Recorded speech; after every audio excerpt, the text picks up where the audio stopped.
amigos, meus irmãos, sejam todos bem-vindos ao Evangelho no Lar, promovido pelo Grupo Espírita Garimpeiro Jaluz, aqui em Natal, Rio Grande do Norte. É sempre uma alegria renovada comparecermos para nosso encontro, o encontro semanal da família com Jesus. Um momento de recolhimento para nossas avaliações, para o estudo da mensagem de Jesus, é colocá-lo em nossa vida. É permitir que Jesus chegue em nossa casa, entre e fique conosco, nos ajudando nas reflexões e nos desafios do cotidiano. Não vamos esquecer o recipiente com a água, que será fluidificada durante o nosso estudo pelos guias espirituais. Vamos então fazer a nossa leitura preparatória. O livro é Pão Nosso, ditado pelo Espírito Emmanuel através da psicografia de Chico Xavier. A mensagem, o capítulo de hoje é a 112. Tabernáculos eternos. Também vos digo, granjeai amigos com as riquezas da injustiça, para que, quando estas vos faltarem, vos recebam eles nos tabernáculos. É o registro de Lucas, das palavras de Jesus, no capítulo 16, versículo 9. Um homem despercebido das obrigações espirituais julgará encontrar nessa passagem um ladrão inteligente comprando o favor de advogados venais, de modo a reintegrar-se nos títulos honrosos da convenção humana. Todavia, quando Jesus fala em amigos, refere-se a irmãos sinceros e devotados. E quando menciona as riquezas da injustiça, inclui passado total da criatura, com todas as lições dolorosas que o caracterizam. Assim também, quando se reporta aos tabernáculos eternos, não os localiza em espaços celestiais. O Mestre situou o tabernáculo sagrado no coração do homem. Mais que ninguém, o Salvador identifica-nos as imperfeições e, evidenciando imensa piedade ante as deficiências que nos assinala o Espírito, proferiu as divinas palavras que nos servem de estudo. Conhecendo-nos os desvios, asseverou em síntese que devemos aproveitar os bens transitórios ao alcance de nossas mãos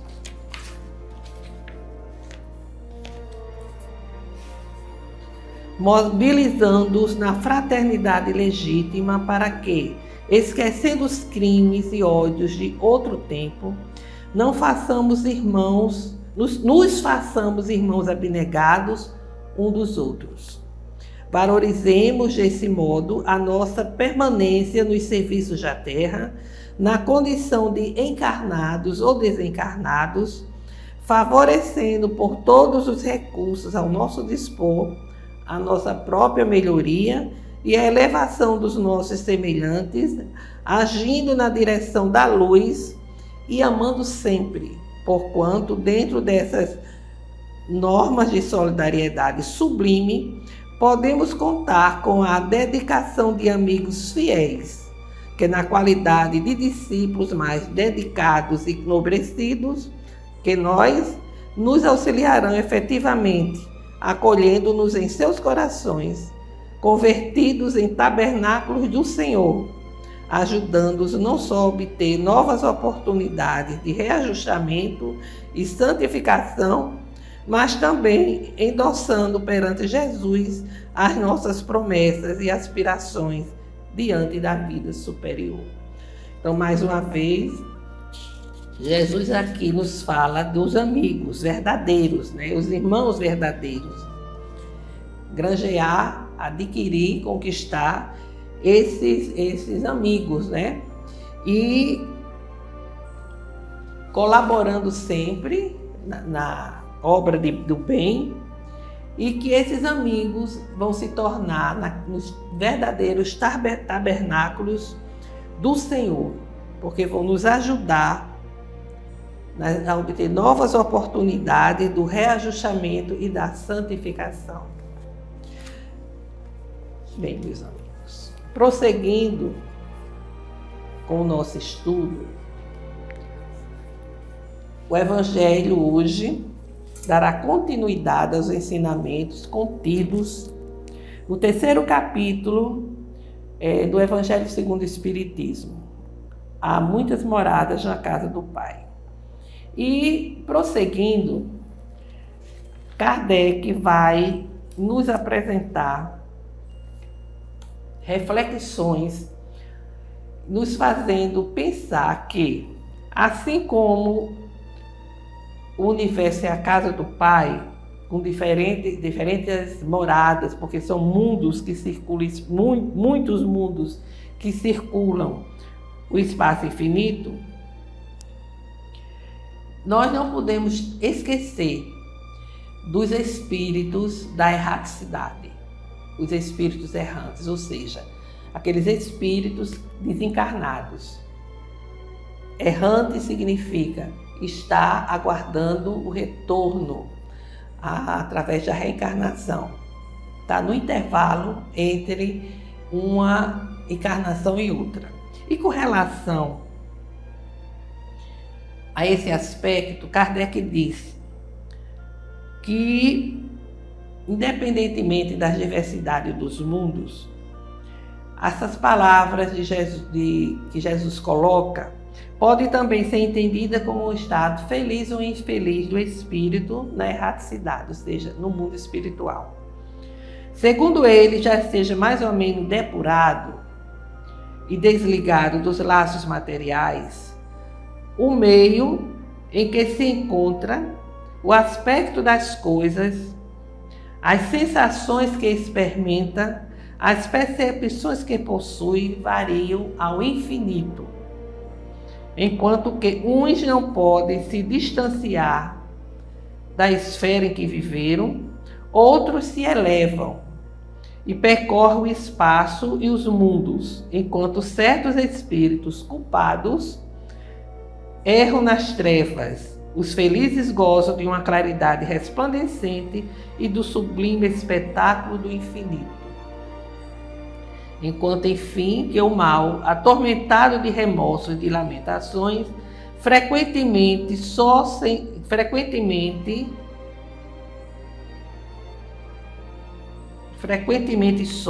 consolação, separado dos objetos da sua afeição, geme sob o constrangimento dos sofrimentos morais.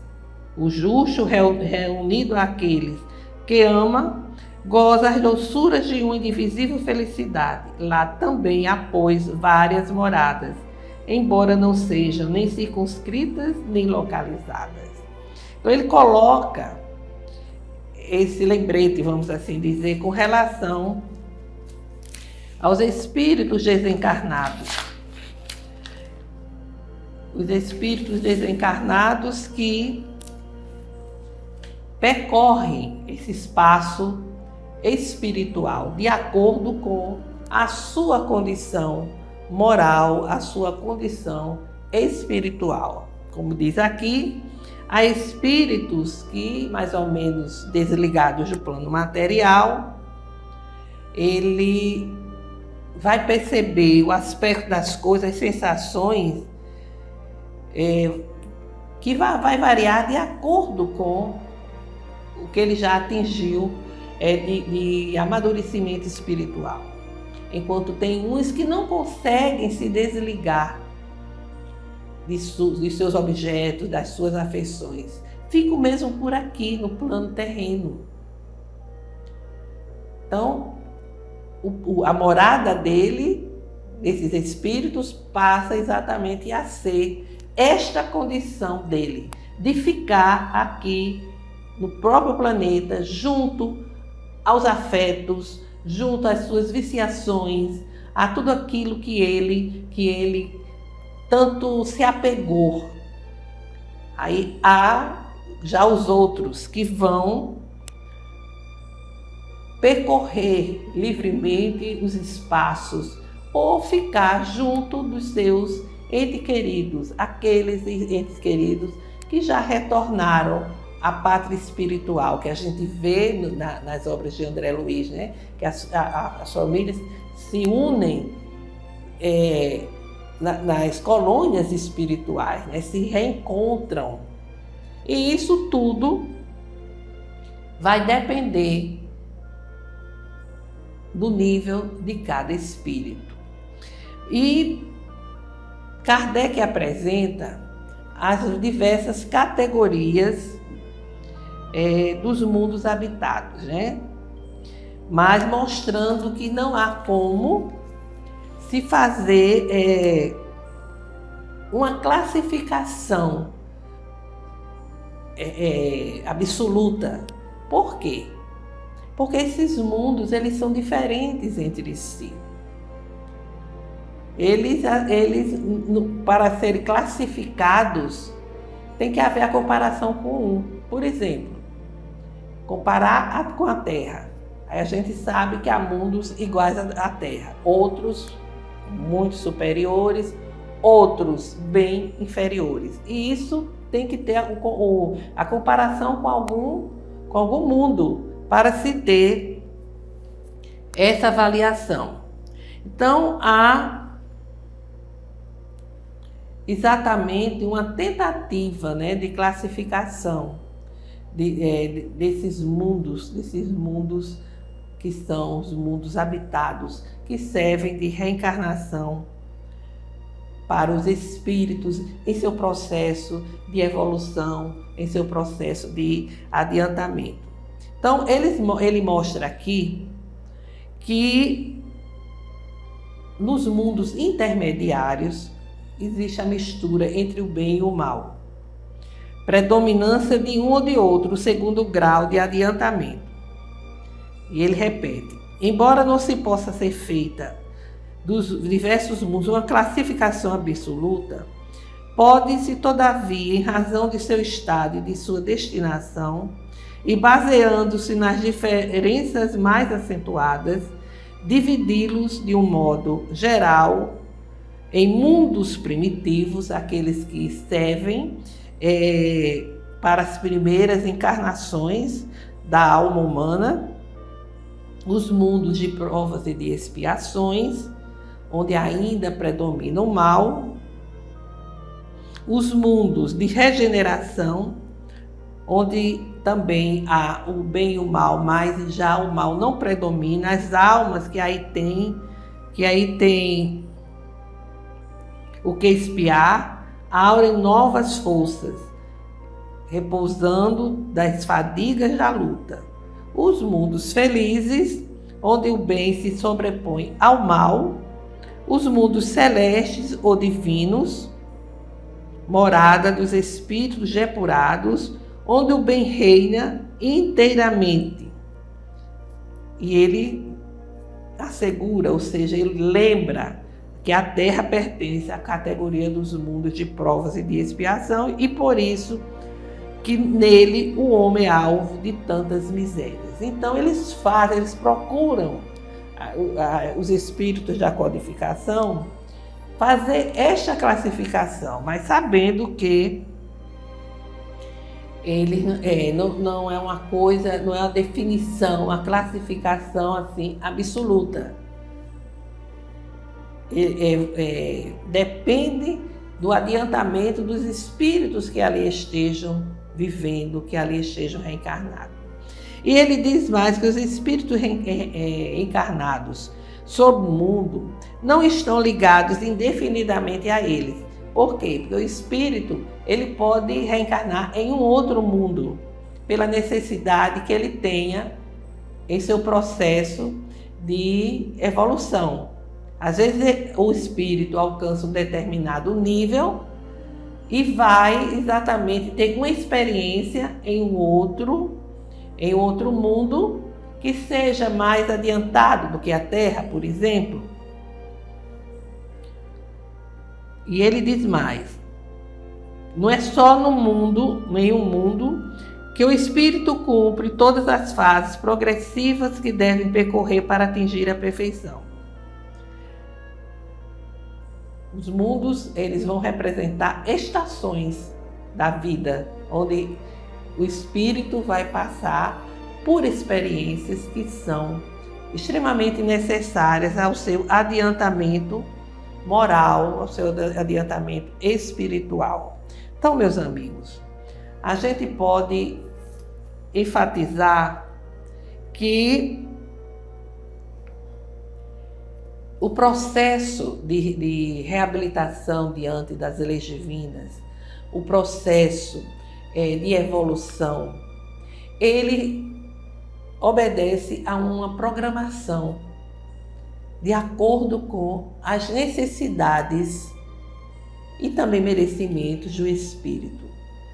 O espírito que está em um processo de crescimento, assim como aquele aluno que está ainda no seu estudo, que vai passando de um ano para o outro e que depois precisa se aprimorar em um outro lugar, em uma outra cidade, às vezes indo para uma escola mais aperfeiçoada, para um aprendizado em uma universidade, até em outro país.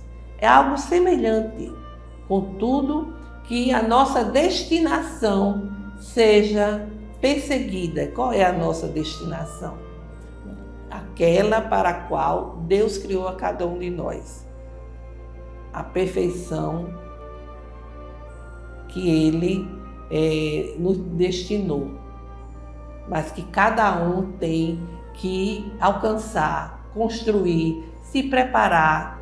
Uns vão mais rápido do que outros, porque todos nós temos a tendência, vamos assim dizer, a vocação para o progresso, graças ao livre-arbítrio que também Deus nos concedeu. Então, aqui a gente reflete a grande bênção que Deus nos concede. Deus quer que todos nós sejamos felizes, que todos nós alcancemos a plenitude, a perfeição. Ele quer que todos nós consigamos nos libertar das imperfeições que nos conduzem aos erros e, consequentemente, ao sofrimento. E Joana de Ângeles, sobre esse aspecto, ela nos diz o seguinte, no capítulo 10 do livro Florações Evangélicas. Ela vai se basear exatamente na colocação que tem no Evangelho segundo o Espiritismo sobre a Terra ser da categoria dos mundos de expiação e provas, como já lemos. E o que é que ela nos diz? O nome do capítulo é Dissensão, ou seja, o que é que significa a dissensão? São exatamente a discordância, né? A discordância que existe. E ela nos coloca o seguinte, para refletir. Dissensão, acho que eu disse errado. Dissensão. Medra com facilidade por encontrar os elementos que lhe facultam o enriquecimento da vitalidade, multiplicando de sabores e contribuindo para a destruição dos mais elevados ideais. A princípio tem um aspecto de melindre insano e logo se transforma em agastamento fomentador de inimigos cruéis e acirrados do espírito humano. Suas raízes, no entanto, cravam-se com vigor no eu enfermo, criador de condicionamentos infelizes, teimando por impor as diretrizes que acredita serem as melhores, porque partidas do seu querer, são partidas do seu querer, portanto, são as melhores. Infelizmente, em todos os setores das atividades humanas, ocorrem dissensões e debates, alguns dos quais se fazem fatores de ordem e evolução. Dissentir, porém, não é separar. Discordar de opinião não significa provocar querela ou balbúrdia, divisão ou anarquia. Ela mostra o seguinte, que em todas as atividades da vida humana, nós vamos encontrar os contraditórios, né? Aqueles que são contrários aos conteúdos, aos ensinamentos, a atitudes, são sempre contrários, né? Por quê? Porque quer que prevaleça a sua opinião, o seu ponto de vista. É lamentável considerar que dissensão campeia porque os elementos constitutivos do grupo social se caracterizam por qualidades que supõem possuir, mas que não se esforçam sequer por conquistar. Olha que coisa, né? A pessoa acha que possui o conhecimento, que possui o argumento, que possui a razão, mas que não quer fazer nenhum esforço por conquistar aquele espaço, porque as qualidades são fragilizadas. A maioria se acredita formada de campeões da humildade. Grande parte se pressupõe ases do dever retamente cumprido. Excessiva massa se nomeia como líder do trabalho, no entanto, raros desejam ser apenas servidor. O melhor título que se pode disputar, considerando que o Mestre Jesus outra coisa não fez, que se tornar o servidor de todos por excelência. Como na vida, no nosso cotidiano, nos mais variados setores da vida, a gente encontra isso, né? A pessoa quer mandar, a pessoa quer se colocar como humilde, como na verdade não é. Acha que está cumprindo com o seu dever, mas não está. Que é líder do trabalho, mas quer só realmente ali estar para mandar nos outros. Colaborar, servir, arregaçar as mangas, são raros. E nós cristãos conhecemos perfeitamente que Jesus disse perfeitamente que ele tinha vindo para servir e não para ser servido. Essas palavras de Jesus que, como disse aqui mesmo, se encaixam muito bem. Aí Joana orienta que diante dos dissidentes contumazes e dos que se adornam de melindres, enfermos habituais, carecentes de compaixão por se alimentarem de venenos destruidores, mantenha a serenidade e não te agastes com eles. Esquecem-se do lado bom que possuem e se aferram à natureza inferior que neles predomina, tornando-se algozes impiedosos de si mesmo. Estão sempre são do contrário, né? Cultiva o amor próprio com esmero. Uns ofendem com facilidade e se arrependem com precipitação. Outros se agarram aos revides que receberam e com pretexto no que lhes disseram. Esquecidos do que disseram para fugir espetacularmente ao serviço encetado.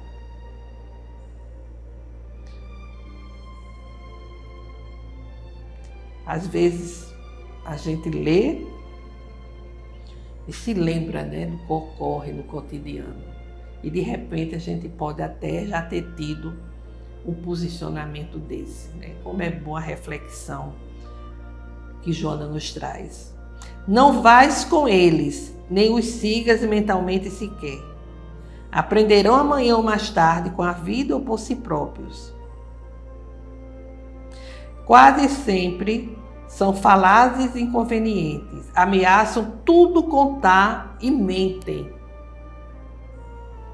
refugiando-se na própria alucinação, como se justificando o desequilíbrio que os aflige. Dissensões sempre houve em todos os campos e por muito tempo haverá. E ela segue, né, com suas orientações, com suas reflexões, e vai nos dizer que quando nós estivermos com as nossas dores, nessas situações, sendo atingidos por esses nossos irmãos desequilibrados, lembrar de Jesus, que ela chama de amigo divino, como ele se comportou diante das dissensões que o acompanhavam, como a postura, né, que ele teve. Ele enfrentou ciúmes, o desamor, a traição, o abandono, e não se desequilibrou, porque sabia que ali estavam seus irmãos enfermos. E assim também nós devemos encontrar, como Jesus encontrou, a paz que ele oferecia. Vamos encontrar dissensões no nosso caminho, mas não devemos nos abater, porque aqueles que fugirem, a gente não pode exigir que nos acompanhem, mas devemos ajudar, portanto, e tudo isso vai passar. E devemos prosseguir no rumo da paz, apesar das dissensões, das ofensas que chegarem na tarefa maior da tua redenção. E isso é muito importante, porque vamos refletir no trabalho espírita, né? No trabalho nosso, na nossa vida, é que a gente encontra muitas fugas, porque as pessoas não querem admitir outro posicionamento, outra decisão senão o seu.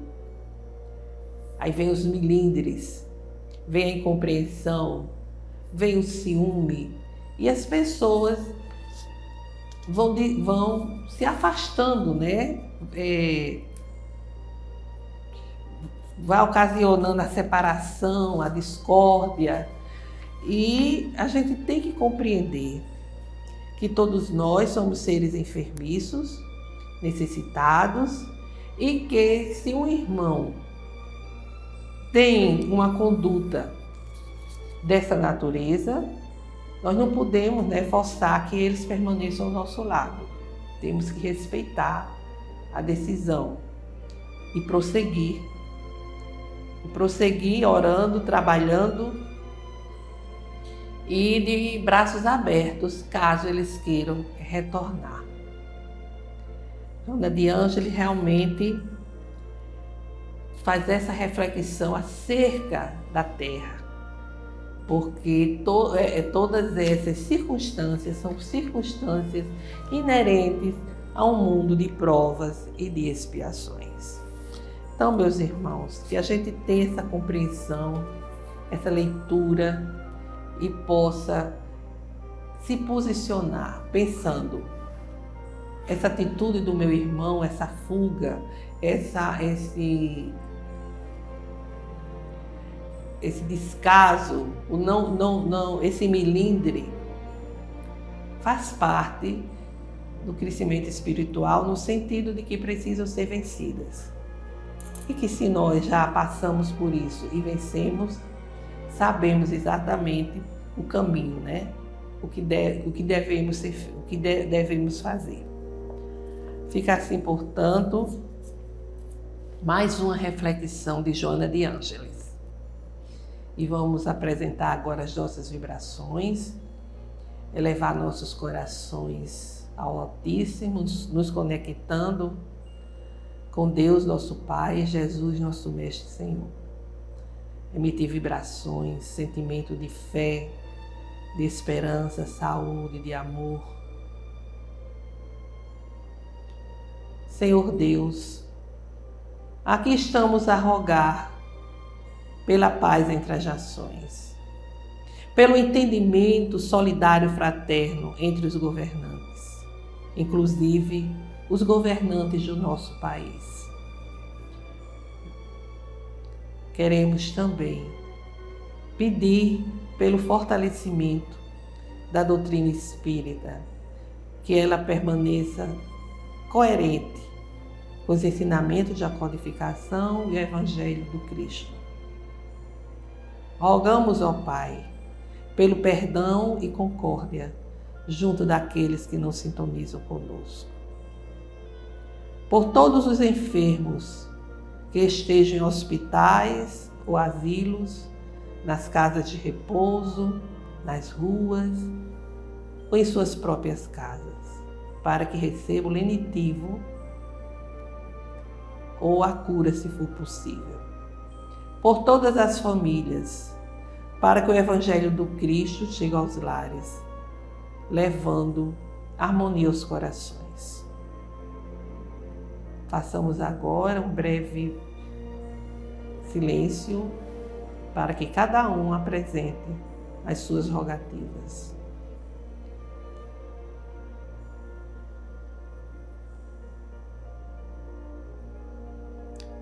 Recebe, ó Deus Pai, as nossas rogativas, derramando vossas bênçãos, vossa graça sobre todos nós, iluminando nossos corações, a nossa mente, a nossa vida, a fim de que possamos caminhar com segurança em busca do nosso aperfeiçoamento moral.